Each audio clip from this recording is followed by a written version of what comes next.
Democratic candidate Barack Obama inflicted an overwhelming defeat on Republican candidate John McCain in the 2008 United States presidential election. It was proposed Obama had won 338 electoral votes as opposed to 156 for McCain, resulting in Obama being elected the 44th President of the United States. This was a momentous and contentious occasion as Obama was the first ever African American President of the United States. Now 4 years on, and Obama is neck deep in his re-election campaign as he prepares for the 57th quadrennial presidential election to be held on November 6, 2012. However, the belligerent stench of racism which dampened the 2008 campaign has failed to fade at all. A recent emergence of an openly racist bumper sticker displays the message "Don't Renege in 2012", followed in smaller print by the message "Stop repeat offenders, don't re-elect Obama". The sticker is a play on words with the emphasis on renege in the place of the word renege, inferring the derogatory term nigger, which is associated with African Americans. It also displays the Obama campaign logo crossed out. The start of such behaviour originates through the concept of difference and dominance. Obama is different from the previous 43 presidents as he is African American. This diasporic community prominently features throughout American history, with derogative undertones being forced from Africa into American slavery. The idea of being black carried negative connotations such as being uneducated, classless, and worthless. The dominant hegemonic position of the white American population has continued through the period of slavery into today's society. Although racism is not as prominent as it once was in America, it is still common practice as evident from the example above.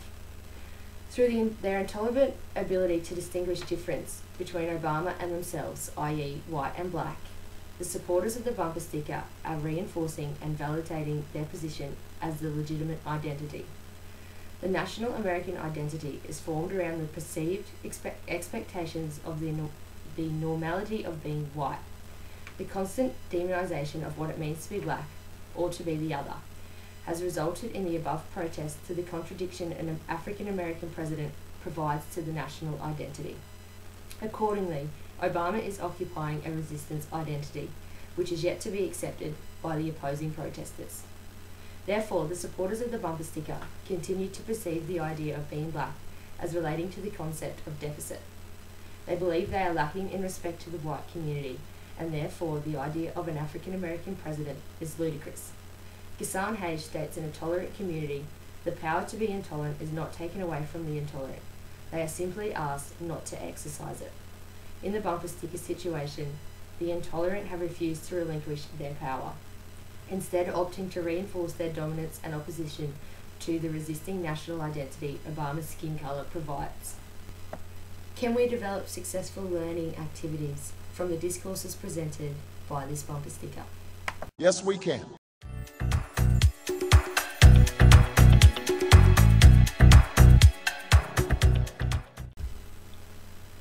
Drawing our attention now to our teaching ideas. The article clearly identifies a discourse of race, and we have developed our teaching ideas from this concept. We will be focusing primarily on the theme of race and how this issue mediates difference and dominance.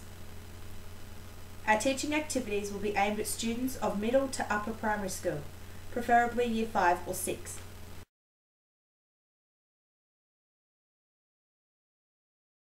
Our first teaching activity is a simple brainstorm, but is however effective and engaging. The students will form 5 small groups, and each group will be given a box of coloured pencils and a large piece of butcher's paper. Before beginning, we will provide the students with an insight into various ways of brainstorming: a tree,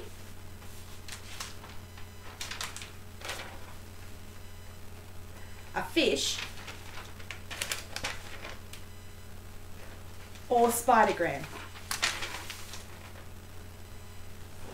Each group is to work together to complete this brainstorming activity.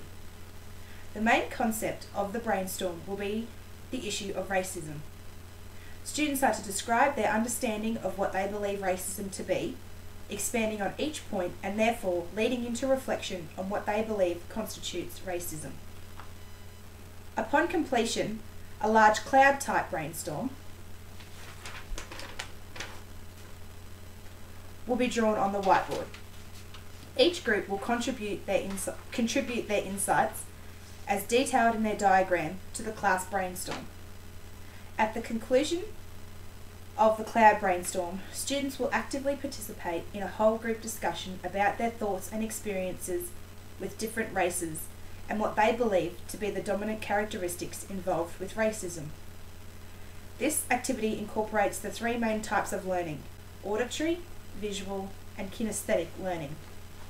The basic classroom activity successfully deconstructs the ideas and issues around race and racism. These middle primary school students live in a multicultural society and as a result will encounter many different racial appearances, language and religions, among other things, through their schooling years. Exposing students to the issue of racism and the nature of the above discussion through the subsequent activity will allow them to learn about racial differences and mediate the development of their beliefs. The second teaching activity to engage students on the subject of racial differences is somewhat distinctive and quirky.